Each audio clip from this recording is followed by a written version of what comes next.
Once, in a prosperous kingdom, there was a wise and just king named Ammon. He was loved by his people because he always put the kingdom's well-being above his own desires. Every morning, he would walk among his citizens, listening to their concerns and personally overseeing the resolution of their problems.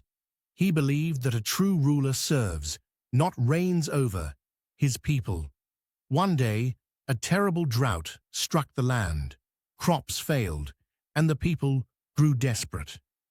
King Ammon could have easily stayed in his palace with his stores of food and wealth, but he knew his duty was to all, not just himself.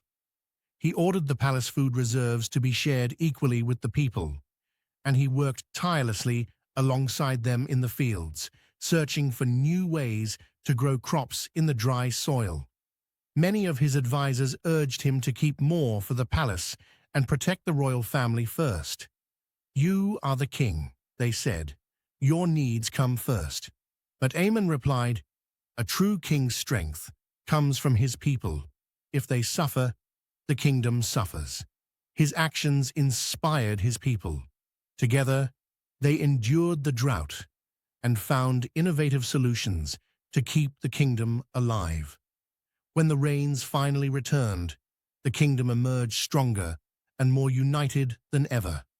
Moral: true leadership is about responsibility and service to others, not privilege or power.